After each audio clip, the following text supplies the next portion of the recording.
बिस्मिल्लाहिर्रहमानिर्रहीम, अस्सलाम वालेकुम एवरीवन। आज हमारे केमिस्ट्री फर्स्ट ईयर का लेक्चर नंबर 10 है, जिसके अंदर हम चैप्टर 1 का जो आज टॉपिक डिस्कस करेंगे वो है मोलर वॉल्यूम। मोलर वॉल्यूम का क्या मतलब है कि इसमें कोई वॉल्यूम की बात होगी और मोल्स में बात होगी, ठीक है। तो बेसिकली ये मोलर वॉल्यूम हम किसी गैस के रिलेटेड स्टडी करेंगे। अब वो हम देखते हैं, ठीक है। तो हम देखते हैं कि हमारे पास हर गैस, एवरी गैस, हमारे पास कोई भी गैस होगी ना, सपोज H2, N2, CO2, ये सारी गैसेज हैं, इन सब का कोई ना कोई वॉल्यूम ज़रूर होता है। ऐसा नहीं हो सकता कि इनका कोई वॉल्यूम ही ना हो, ठीक है। इनका कोई ना कोई वॉल्यूम होगा। जैसे हमारे पास मीथेन है, मीथेन का अगर मैं इसका मोलर मास यानी कि इसका ग्राम्स निकालूं तो क्या होगा, 12 + 4 = 16 ग्राम्स। 16 ग्राम्स, तो ये इसके 1 मोल के अंदर कितने ग्राम्स हैं, 16 ग्राम्स हैं। तो इस 16 ग्राम का कोई ना कोई वेट होगा। इसके मॉलिक्यूल्स कितने होंगे, 6.02 10⁻23 मॉलिक्यूल्स। और अगर मैं इसका वेट देखूं तो सारी गैसेस का स्टैंडर्ड टेम्परेचर और प्रेशर पर, स्टैंडर्ड टेम्परेचर और प्रेशर पर कहा जाता है कि उसका वॉल्यूम कितना निकलेगा। उसका वॉल्यूम कहते हैं कि निकलेगा 22.414 dm³ या 22,414 cm³, ठीक है, या फिर 0.022414 मीटर क्यूब। आप इसको कन्वर्ट करना भी मैं आगे न्यूमेरिकल में आपको सिखा दूंगी, ठीक है। अभी आप सिर्फ इसको पढ़ लें। उसके बाद अब आपके पास स्टैंडर्ड टेम्परेचर और प्रेशर क्या है। टेम्परेचर सपोज 0 डिग्री सेल्सियस और pressure 1 bar approximately equal to 1 atm। अगर इतना टेम्परेचर और इतना प्रेशर है तो हम कहेंगे कि वो स्टैंडर्ड है, ठीक है। वो स्टैंडर्ड है का मतलब क्या है कि ये एक ऐसी चीज़ है जिसको ऑक्यूपाई करना मुश्किल है, लेकिन कुछ गैसेज जो हैं वो इसको ऑक्यूपाई कर भी लेती हैं। जब वो कर लेंगी तो हम क्या कहेंगे, हम कहेंगे कि इस टेम्परेचर पर, इस प्रेशर पर ये गैसेज जो हैं इनका वॉल्यूम कैसा हो जाएगा, ज़ीरो हो जाएगा।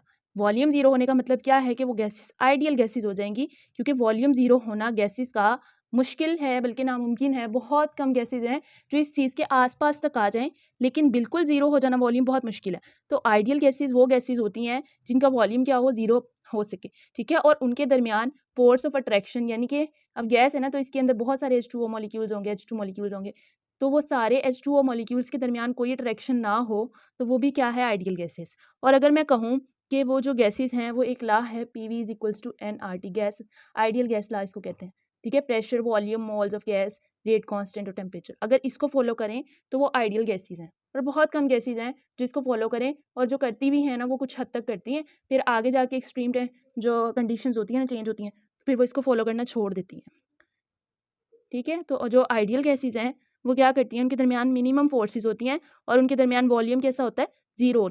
अब जो ये हमने वॉल्यूम कहा, ये 3 वॉल्यूम्स मैंने आपको बताए गैस के। अगर स्टैंडर्ड टेम्परेचर और प्रेशर पे गैसेस का वॉल्यूम ये होगा तो ये जो ये वॉल्यूम है इसको कहते हैं मोलर वॉल्यूम। ये किसके लिए, एक मोल के लिए है, तो ये क्या है, मोलर वॉल्यूम है। किसके लिए, आइडियल गैसेस के लिए है। इसकी एग्जांपल आपको मैंने एक तो दिखा दी है, CH4 मीथेन, जो आप घर में यूज़ करते हैं ना सुई गैस, वो है CH4।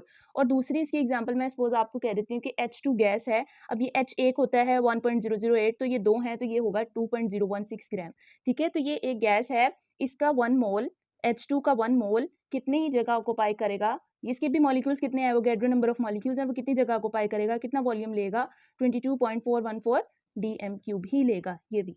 अब इसमें एक चीज़ आ गई, आपने एग्जांपल्स भी देख लिया, आपने इस कॉन्सेप्ट को भी समझ लिया। अब इसके अंदर ये है कि जो गैसेस हैं उनके भी मैथ तो डिफरेंट है ना। अब जैसे मैं ये कहूँ कि अभी H2 हो, H2 है, इसका मैथ और है, CH4 का मैथ और है, लेकिन इनके एक मोल के अंदर जैसे पार्टिकल सेम थे, इसी तरह इनका जो वॉल्यूम है वो भी क्या होगा, सेम ही होगा। सबका मैथ पे डिपेंड नहीं करता वॉल्यूम। क्यों डिपेंड नहीं करता, क्योंकि आप अगर सपोज करें कि ये एक गैस है, एक गैस का मॉलिक्यूल है और उसका ये डायामीटर है पूरा, तो इस डायामीटर से कोई 3000 टाइम्स ग्रेटर डिस्टेंस होता है एक गैस के मॉलिक्यूल का दूसरे गैस के मॉलिक्यूल के साथ।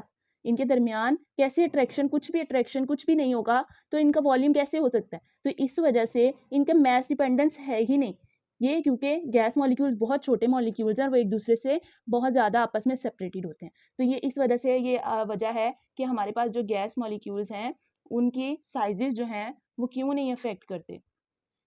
ये सारी चीज़ हो गई। अब वॉल्यूम की आपको समझ आ गई कि मोलर वॉल्यूम गैसेस के लिए क्या है, ये हम गैसेस के लिए स्टडी कर रहे हैं। अब हम इसकी ना एग्जांपल देख लेते हैं, जो आपकी बुक पे एग्जांपल नंबर 10 है, उसके अंदर आपको उन्होंने क्या क्या दिया है, उन्होंने गिवन चीज़ें जो दी हैं ना, पहले हम वो देख लेते हैं। अब गिवन उन्होंने आपको क्या दिया है, उन्होंने कहा कि आपके पास एक आइडियल गैस है, कंटेनर में उसको बंद किया हुआ है, आपने किसी डिब्बे में बंद किया हुआ है, और उसका वॉल्यूम उन्होंने आपको दे दिया 500 cm3।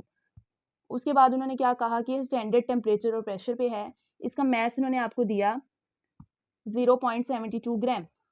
उसके बाद उन्होंने कहा कि आप इसका मोलर मैस निकाल के दिखाएं। अब आपको पता है कि मैस और मोलर मैस, एक फार्मूला आपने पढ़ा है मोल्स का, ठीक है, मोल्स का आपने फार्मूला पढ़ा था कि मोल्स इक्वल होते हैं मैस और मोलर मैस। तो अगर आपके पास मैस है तो आपको मोलर मैस निकालना है आपने, और आपके पास मैस है तो आपको एक और चीज़ निकाल लेनी चाहिए पहले, मोल्स, तो आप मोलर मैस निकाल सकेंगे। तो आपने क्या करना है, अब आपके पास, आपको पता है कि एक आइडियल गैस की बात हुई है। आइडियल गैस का क्या मतलब है, आइडियल गैस की बात हुई है तो आइडियल गैस आपने भी पीछे पढ़ा कि आइडियल गैस का वॉल्यूम क्या होता है स्टैंडर्ड टेम्परेचर और प्रेशर पे, 1 मोल का, अभी पढ़ा 22.414 DM3। अगर मैं इसको पहले CM3 में कन्वर्ट कर लूँ, क्योंकि उन्होंने क्वेश्चन के अंदर जो आपको दिया है वो CM3 में वॉल्यूम दिया है, तो मैं इसको भी क्या करती हूँ, CM3 में कन्वर्ट कर लेती हूँ। तो CM3 में कन्वर्ट करने के लिए इसको क्या करना पड़ेगा, 1000 से मल्टीप्लाई करना पड़ेगा। आप इसको 1000 से मल्टीप्लाई करेंगे तो आपके पास 22414 CM3 बन जाएगा ये, ठीक है। तो ये आपके पास अब आ गया DM3 से CM3 में आइडियल गैस का वॉल्यूम। तो आप लिखें कि आपके पास क्या है, ये इतना वॉल्यूम है, आप लिखें 22414 CM3 of ideal gas standard temperature और प्रेशर पे। ये किसकी बात हो रही है, 1 मोल की। मैंने आपको बताया मोलर वॉल्यूम किसके लिए होता है, 1 मोल के लिए होता है, मोल के लिए, ठीक है, गैस की मोल पार्टिकल्स के लिए। अब मोल, अब अगर मैं कहूँ कि मैं इसको 1 CM3 कर देती हूँ, 1 CM3 करने का क्या मतलब है कि मैं इसको यहाँ पे जाके डिवाइड कर दूँ, सेम ऊपर वाली इक्वेशन, ये 1 मोल डिवाइडेड बाई ये वाला क्या आ जाएगा, यहाँ पे आके डिवाइड हो जाएगा, मल्टीप्लाई हो रहा था तो डिवाइड हो गया। अब उन्होंने आपको यहाँ पे क्या दिया, उन्होंने कहा कि 500 CM3 में निकालें, तो आप दोनों साइड्स को क्या करें, 500 से मल्टीप्लाई कर दें, ठीक है, दोनों साइड्स को 500 से मल्टीप्लाई कर दें। आपके पास क्या आंसर आएगा, ये आपने मल्टीप्लाई कर दिया, आपके पास आंसर आएगा 0.0223 मोल्स। अब आपके पास एक चीज़ मोल्स भी निकल आए, आपके पास मैस भी है, आप निकाल सकते हैं मोलर मैस जो उन्होंने आपसे पूछा है, बिल्कुल निकाल सकते हैं। तो आप इस फॉर्मूले में सारी चीज़ें पुट करें, आप मोलर मैस इधर ले आएँ, मोल्स को इधर ले जाएँ, ठीक है। तो ये बन जाएगा मैस ओवर मोल्स। तो मैस आपके पास क्या है 0.72 और मोल्स आपने भी निकाल लिए हैं 0.0223, ठीक है। तो आपके पास आंसर क्या आ जाएगा 32 ग्राम पर मोल, क्योंकि ये ग्राम है और ये मोल है तो ये बन गया ग्राम पर मोल। लें जी, आपका आंसर आ गया। ये टॉपिक बहुत आसान टॉपिक है, इसको ध्यान से आप पढ़ लें, इसमें कोई इतनी बड़ी बात नहीं है, इसमें सिंपल सी बात हुई है, जैसे आपने पढ़ा कि डजन डजन ही होता है, आपने पढ़ा मोल मोल ही होता है, इसी तरह मोलर वॉल्यूम भी सबके लिए सेम मोलर वॉल्यूम ही होगा, कोई फ़र्क नहीं पड़ता कि डिफरेंट मैसेज हैं सारी चीज़ों के, ठीक है। थैंक यू सो मच, आज के लिए इतना ही, होपफुली सबको समझ आई होगी। अल्लाह हाफिज़। Thank you for watching this video. Like, share and subscribe.